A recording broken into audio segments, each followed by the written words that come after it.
afaka isika riavana. Faly misaotra anao zahay, Andriamanitra rainay any an-danitro, rainay amin'ny alalan'i Jesosy Kristy tomponay ianao.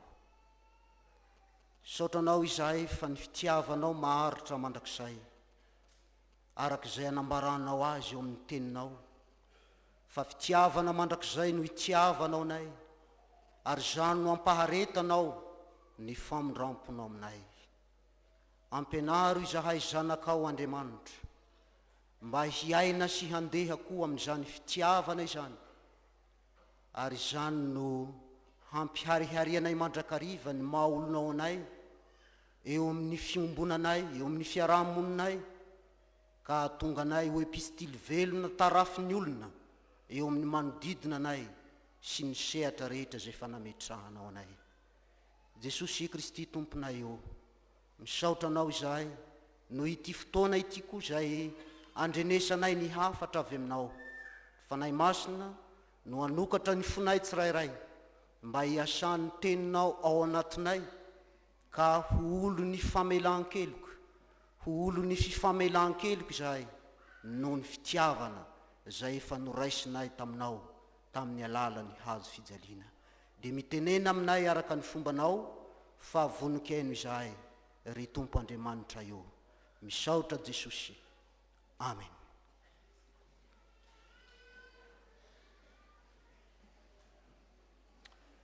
Ny tenin'Andriamanitra zay anjaratsika riavana amin'ity alahady 12 manaraka ny trinité ity, dia voalahatra ao amin'ny filazantsara araka ny Matio ny toko 9:20.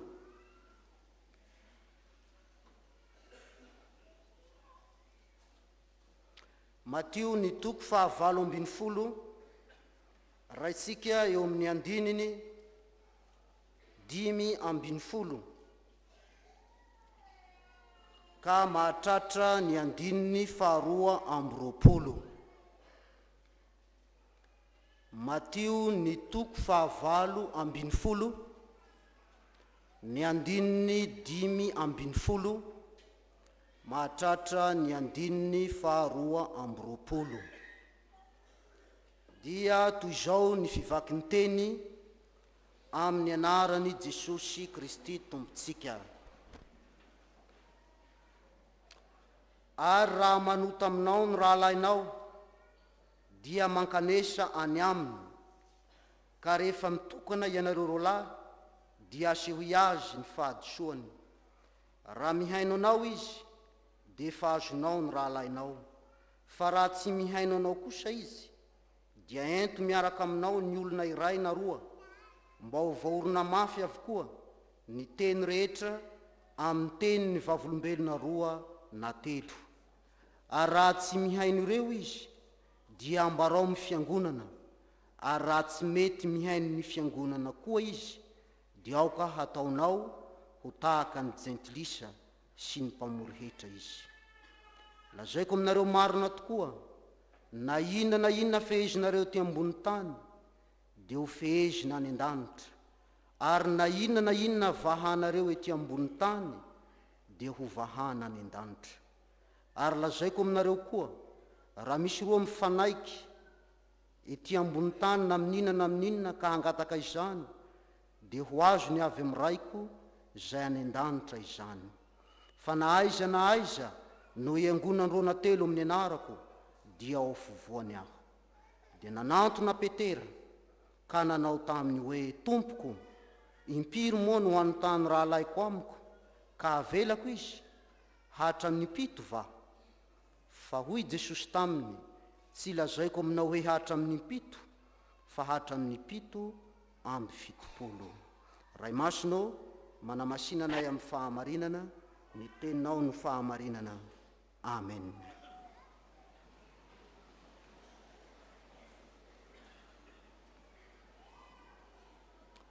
Ry fiangonana malala, ho aminareo rehetra ne ny fahasoavana sy ny fiadanana avy amin'Andriamanitra raitsika sy Jesosy Kristy Tompo. amen. Fiainany zanak'Andriamanitra ny fifamelan-keloka. Fiainany zanak'Andriamanitra ny fifamelan-keloka. Mamaritra ny maha izy azy ny fiarahamonina sy ny fiombonany samy zanak'Andriamanitra ry havana ny amin'ny fifamelan-keloka izay 24 anjarantsika amin'ny alalan'izao tenin'Andriamanitra efa novakiana tamintsika izao. Hoy ny andininy 220 sy ny andininy 220 eto hoe: Tompoko, hoy Petera tamin'i Jesosy, impiry moa no hanontany rahalaiko amiko ka avelako izy? Hatramin'ny 7 va? Fa hoy Jesosy taminy, tsy lazaiko aminao hoe hatramin'ny 7, fa hatramin'ny 7 amby 70 na 70. Azo ambara amin'izany ry havana fa zava-dehibe miantoka ny fahatsarany fiaim-piainany zanak'Andriamanitra ny mino eo anatrehan'ilay rainy ny amin'ny resaka famelan-keloka na fifamelan-keloka. Ka na ny fifandraisana amin'Andriamanitra, indrindraindrindra ny fifandraisany samy zanak'Andriamanitra dia faritany zany hasarobidi ny famelan-keloka sy ny fifamelan-keloka izay ampianarina antsika fiangonana amin'ity marain'ity.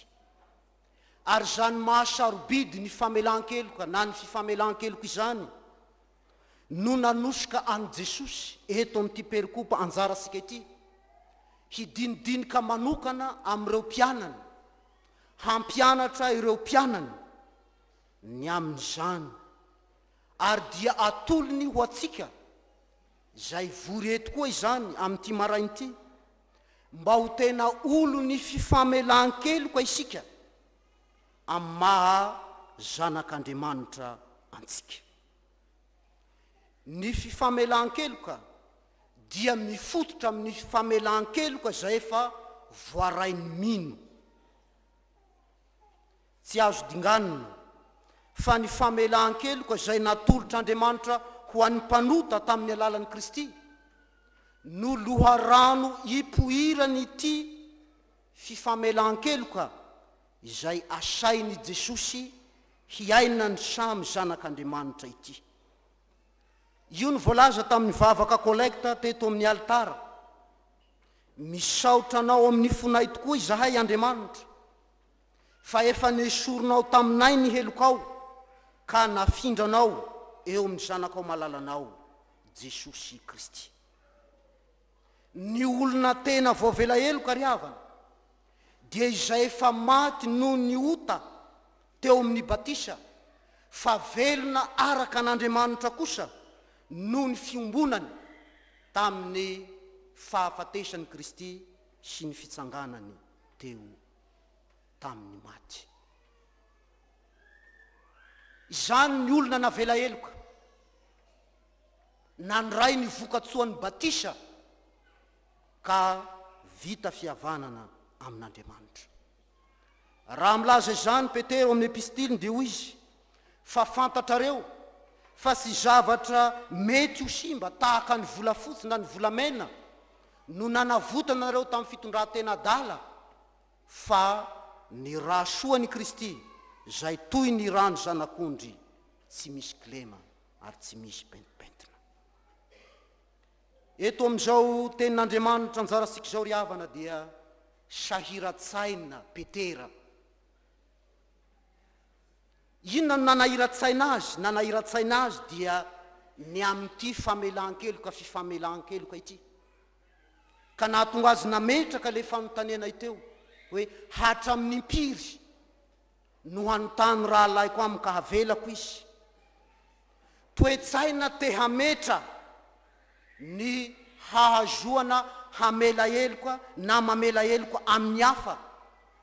Zany hoe tian'ny Petera ho fetraina ny amin'ny hahazoana mamela heloka ny hafa. ny famelan-keloka dia tsy hafa fa midika famindram-po izany, fanasoavana ny hafa izany, porofom-pitiavana izany. Izany anefa no tian'ny Petera ho fetraina eto amin'izao tenin'Andriamanitra anjarantsika izao. Ary tsy vitsy ny olon'Andriamanitra miombon-kevitra amin'ny Petera ka te hametra, te hanisy fetrany hatreto ihany. Fa rehefa mihoatra an'io dia ifanazava izahay amin'ny manaraka. Tsy izany no ampenarin'i Jesosy amin'ity marain'ity ry havana. Petera eto dia nampiakatra fito, satria ny lovatsofina avy amin'ny fariseo sy ny mpanoradalàna dia nametra ho telo ny fetrany fifamelan-keloka. Fa Petera kosa dia napakatra fito, nanampy efatra, mba hanehoany amin'i Jesosy fa mety azo sitraka avy amin'i Jesosy izy. Fa nolavin'i Jesosy marindrano izany toe-tsain'i Petera izany eto. Tsy lazaiko hoe hatramin'ny impito hoy ny tompo, fa hatramin'ny 70. Mazava amintsika ny tian'i Jesosy hatongavana fa tsy misy fetrany, tsy voafetra ny famelan-keloka, ny fifamelan-keloka eo amin'ny fiainany samy zanak'Andriamanitra. Aharihary amin'izany ry havana fa mitaky faharetana ny fanehoana famindram-po, ny fanehoana fitiavana amin'ny alalan'ny famelan-keloka na ny fifamelan-keloka. Eny, mamela heloka ny nama ny olon'Andriamanitra satria efa navelan'Andriamanitra heloka maimaim-poana. Ary izany tokony tsarovantsika mandrakariva. Nahoana ny tokony hamela heloka? Nahoana ianao ny tokony hamela heloka? Nahoana isika zanak'Andriamanitra ny tokony iaina amin'ny fifamelan-keloka? Ny antony dia tsy hafa fa satria nandray famelan-keloka avy amin'ilay ray tsy toa isika. Noho izany dia tian'ny tompo hialanenina amin'ny namantsika mandrakariva isika amin'ny famelana izay mety ho fahadisoany, na dia mety hiverimberina aza izany. Tsy halaky hanameloka sanatria, fa haneho faharipo, fitiavana, famindram-po, satria efa nandray izany maimaim-poana. Ny famelan-keloka na ny famelan-keloka ry havana dia fanapahan-kevitra tsy hitana ao am-po ny ratsy nataony hafa, na inona nataony taminao. Amin'ny fampianarana atolotry Jesosy atsika eto ary dia tsy endriky ny famelan-keloka na ny fifamelan-keloka velively ny fanisana ny fahadisoana nataony hafa.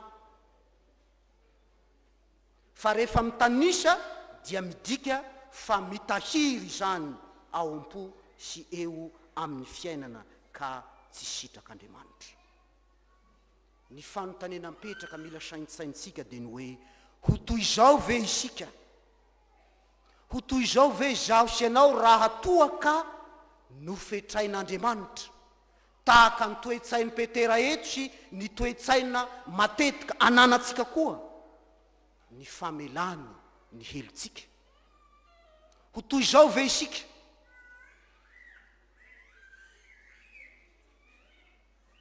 Ny fitiavan'Andriamanitra, ny faharipony, ny famindram-pony no mbola mahatoy izao tsika, satria tsy nanisa ny helontsika izy, tsy nanisy fetrany ny famelany ny helontsika izy.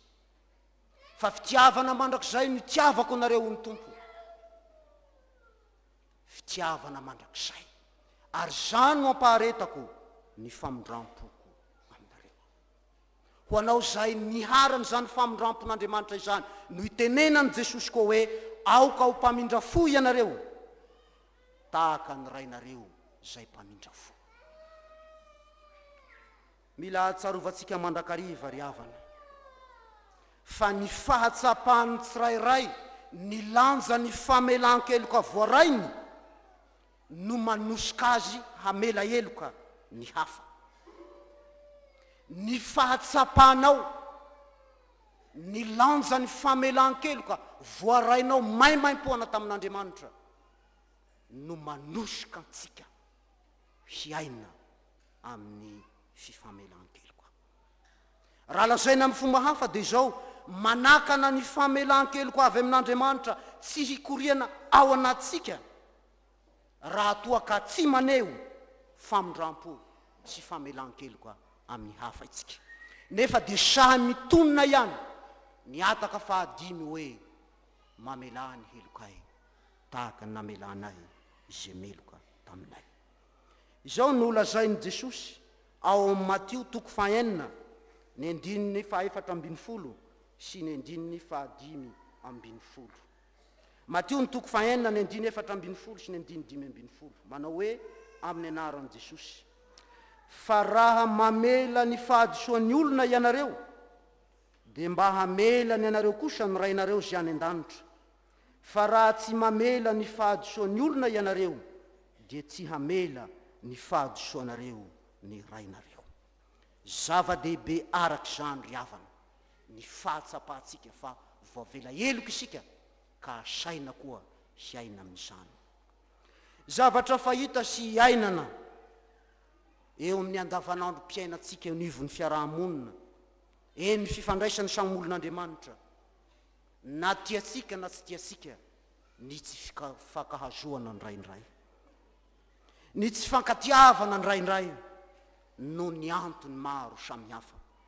Na dia samy miara manantona latabatry ny tompo aza, dia indraindray misy lonilony tsy fankahazoana eo amin'ny samy zanak'Andriamanitra. Ho toy ny ho mamiadana hikiky ny fony samy zanak'Andriamanitra izany raha tsy voatsabo haingana. Eto Jesosy dia mandroso tolo-kevitra pratika ho atsika araka ny andiny 5:20 sy 6:20 eto, fa ny fifanantonana ihany, ny fifampiresahana ihany no vahaolana amin'izany. Ny mifanantona satria samy zanak'Andriamanitra, ny mifampiresaka satria samy mpianatry Kristy, ary zany dia mifandray amin'ny fampianarana ny amin'ny fanetretena zay lazainy Jesosy raha miatomboka manomboka ny fampianarana izy eto amin'ity Matio 5:20 ity. Tsy azo saraina ny fifamelan-keloka sy ny fanetretena, fa izany no mitarika atsika hifanantona hifampiresaka araka ny fampianaran'i Jesosy eto. Ary ny maha manokana ny fampianaran'i Jesosy dia zao: tsy ilay diso no andrasana hanantona sy hifona na hangata-pamelana, fa ilay niharan'ny fahadisoana no manao dingana voalohany.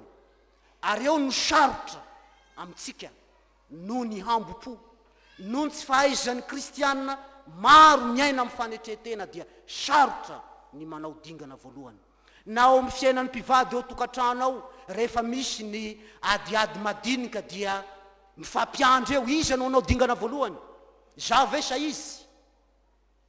Fa Jesosy eto dia mampianatra fa na dia toa manana ny marina ianao, dia asainy hanao dingana voalohany ny amin'izany. Ary io ny toe-tsaina nananan'Andriamanitra, fa na dia marina izy, na dia be voninahitra izy, dia nanao ny dingana voalohany, nanantona anao mpanota, nanantona mpanota, ary nanaiky ny antona teo amin'ny hazo fijaliana mba handraisantsika izany famelan-keloka izany.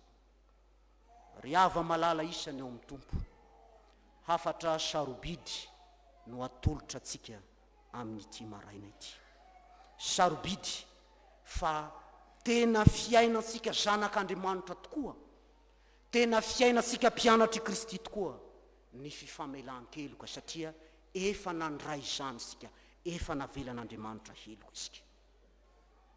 Amin'ny maha olon'ny fanjakam-pahasoavana atsika dia miaina amin'ny fitiavany Kristy isika, ka mifampitsimbina, mifanampy. Ny fifamelan-keloka no endrika iray ampihara sika izany eo amin'ny fiainantsika. Ny zavatra mampalahelo dia ity: raha misy sarotra mpihavanina, raha misy sarotra famelana eloka, dia tsy hafa fa isika olon'Andriamanitra ihany. isika kristianina ihany eny hatra amin'ny mpanompon'Andriamanitra aza sarotra mpihavanana, sarotra mpifamelana heloka. Androany Jesosy dia mitaona anao hietry ka mba tsy hanimba ny fiarahamoniny mpianakavy ny finoana, dia hifanantona, hifamela mba ho tanteraka izay kendreny hafatra ho tsika amin'ity marain'ity hoe miaina amin'ny fifamelan-keloka ny tena zanak'Andriamanitra. Migoka ny famelan-keloka avy amin'ny tenan'ny Kristy sy ny rany Kristy isam-potoana eto amin'ny sakramentany alitara isika, ary zany dia tsy hamela tsika hitahiry lolopo ao anatsika raha tena eketsika hiasa eo amin'ny fiainantsika tokoa ny fanahin'Andriamanitra. Fa izay tsy manaiky esan'ny fanahin'Andriamanitra dia ho sokazina tahaka ny zentilisa sy ny mpamoro hetra araka ny teny eto, satria mandany ny fiasan'ny fanahy masina hifanantona ka hifamela heloka. Mba ho tena zanak'Andriamanitra miaina sy mivelona ny famelan-keloka zaho sy ianao, dia raiso izao tenin'Andriamanitra atolotra antsika izao ho feny zany rehetrarehetra izany. Dia ny Efesiana 4:4, ny 9:30 sy ny 9:2:30.